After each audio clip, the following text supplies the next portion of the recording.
Shorts revision series के एक और नए वीडियो में आप सभी का बहुत बहुत स्वागत है। आज के इस वीडियो में हम लोग क्लास 10th हिंदी काव्यखंड का जो चैप्टर नंबर 6 है ना, जनतंत्र का जन्म, उसका टॉप ऑब्जेक्टिव क्वेश्चंस को लेकर के आए हैं। ये रामधारी सिंह दिनकर के द्वारा लिखा गया एक ऐसा कविता में से एक है जो कि आपका जो है दिल झकझोर देगा, क्योंकि ये लोकतंत्र का बात जो है किए हैं जनता के लिए। तो चलिए, निम्न में से कौन कविता जो है जनतंत्र के उदय जय घोष है, तो ये ध्यान में रखिएगा। ये जनतंत्र के जन्म कविता जो है, ये हमारा जो जनतंत्र का हमारा जो उदय जय घोष है ना।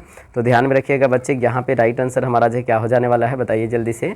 हमारा जो है राइट आंसर डी हो जाएगा, है ना। तो हमारा जो निम्न में से कौन सी कविता हमारा जो भारत में जनतंत्र का उदय जय घोष है, तो जनतंत्र का जन्म हो जाएगा।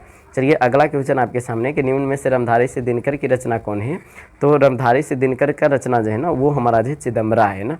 कौन सी है बच्चे? चिदम्बरा है, ध्यान में रखिएगा। चलिए आगे चलते हैं। अगला क्वेश्चन, सिंहासन खाली करो की जनता आती है। ये पंक्तियाँ मतलब जो है किस कविता से है, तो ध्यान में रखिएगा जनतंत्र की जन्म कविता से है कि सिंहासन खाली करो की जनता आती है। चलिए आगे चलते हैं। अगला क्वेश्चन आपके सामने, कवि दिनकर किसके लिए सिंहासन खाली करने की बात करते हैं। तो कवि दिनकर जो किसके लिए बच्चे, तो हमारा जो जनता के लिए सिंहासन खाली करने की बात करते हैं कि ये जनता का शासन है और जनता का अधिकार होना चाहिए। चलिए आगे चलते हैं। अगला क्वेश्चन आपके सामने कि कवि दिनकर के अनुसार कौन सोने के ताज पहन करके इठला रही है। तो बच्चे हमारा जो यहाँ पे देश की मिट्टी है ना, क्या हो जाएगा, देश की मिट्टी हमारा जो है सोने के ताज पहन इठला रही है। चलिए आगे चलते हैं। दिनकर के काव्य का मूल स्वर क्या है। तो हमारा जो दिनकर के काव्य का मूल स्वर है ना बच्चे, वो हमारा जो औज एवं जो है राष्ट्रीय चेतना है ना। क्या है? औज एवं जो है राष्ट्रीय चेतना है। तो दिनकर के काव्य का मूल स्वर क्या है? औज एवं राष्ट्रीय चेतना। जनतंत्र का जन्म के कवि कौन है ना। तो जनतंत्र के जन्म के कवि कौन है बच्चे, बताइए जल्दी से। रामधारी सिंह दिनकर, है ना। तो जनतंत्र के जन्म जो है कविता है, इनके कवि कौन है, तो हमारा जो रामधारी सिंह दिनकर बच्चे, है ना। कौन है? रामधारी सिंह दिनकर। चलिए आगे चलते हैं। अगला क्वेश्चन, सदियों की ठंडी बुझी राख सुगबुगाव उठी सोने के ताज पहन निकलाती है। ये हमारा जो है किस कविता का है, तो हमारा जो बच्चे ये जनतंत्र के जन्म में बताया गया है ना। तो यहाँ पे हमारा जो सदियों की ठंडी बुझी राख हमारा जो ये हमारा जो किस में है, जनतंत्र के जन्म में है। चलिए, दिनकर कवि के साथ साथ हमारा जो क्या रहे हैं, बताइए जल्दी से। तो ये बच्चे दिनकर जो है कवि के साथ साथ जो है ना, हमारा जो है ये गद्यकार भी रहे, यानी कि गद्य भी लिखते थे, यानी कि कविताएं के साथ साथ जो है गद्य भाग भी लिखा करते थे। तो यहाँ पे हमारा जो है ध्यान में रखिएगा, गद्यकार भी थे। चलिए आगे चलते हैं। रामधारी सिंह दिनकर कहाँ के रहने वाले थे।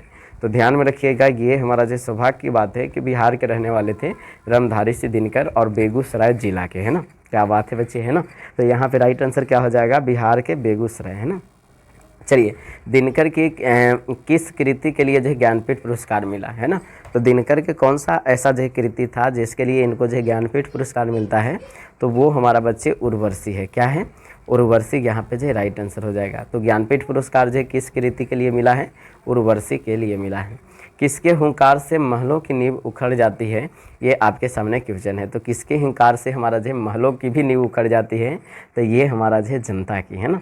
तो किसके बच्चे, जनता की हुंकार से हमारा जो महलों की नींव हमारा जो ये हमारा क्या हो जाती है, उखड़ जाती है बच्चे, है ना। चलिए आगे चलते हैं। अगला क्वेश्चन आपके सामने कि रामधारी सिंह दिनकर सिंह के द्वारा रचित पाठ हमारा जो कौन सा है। तो रामधारी सिंह दिनकर के अनुसार जो रचित पाठ है जनतंत्र का जन्म है, यहाँ पे ध्यान में रखिएगा। तो रामधारी सिंह दिनकर के अनुसार रचित पाठ क्या है, जनतंत्र का जन्म, है ना। चलिए आगे चलते हैं। रामधारी सिंह दिनकर का जन्म किस जिला में हुआ था। तो ये आपको बता दिए थे कि रामधारी सिंह दिनकर के हमारा जो जन्म जो है बेगूसराय जिला में हुआ है, बिहार में, है ना। तो वो हमारा जो क्या हो जाएगा, बेगूसराय, यहाँ पे राइट आंसर। चलिए आगे चलते हैं। अगला क्वेश्चन कि मिट्टी के अबोध मूर्ति कौन है ना। तो मिट्टी के अबोध मूर्ति कौन है बच्चे, बताइए जल्दी से। हाँ, तो यहाँ पे हमारा जो है जनता, है ना। तो मिट्टी के अबोध मूर्ति कौन है बच्चे, तो जनता है ना। मिट्टी के अबोध मूर्ति कौन है, जनता है। चलिए आगे चलते हैं। जनतंत्र के जन्म में कवि के अनुसार राजदंड क्या होंगे, है ना। जनतंत्र के जन्म में कवि के अनुसार जो है राजदंड जो है किसको होना चाहिए, तो हमारा जो है फावड़ा और हल, है ना। ये हमारा राजदंड क्या होना चाहिए, फावड़ा और हल होना चाहिए, है कि नहीं। जनतंत्र के जन्म में कवि के अनुसार हमारा जो है राजदंड क्या होगा, फावड़ा और हल हो जाएगा। चलिए आगे चलते हैं। अगला क्वेश्चन हमारा जो अगला क्वेश्चन है कि कवि के अनुसार जो है जनतंत्र के देवता कौन है ना। तो ये हमारा जो कवि के अनुसार जनतंत्र के देवता कौन है बच्चे, ये हमारा जो किसान मजदूर है ना। कौन है बच्चे, बताइए जल्दी से। किसान और मजदूर है ना। तो कवि के अनुसार जो है जनतंत्र के देवता कौन है? किसान और मजदूर हैं। चलिए अगला क्वेश्चन आपके सामने कि रामधारी सिंह दिनकर किस गांव के निवासी थे, है ना।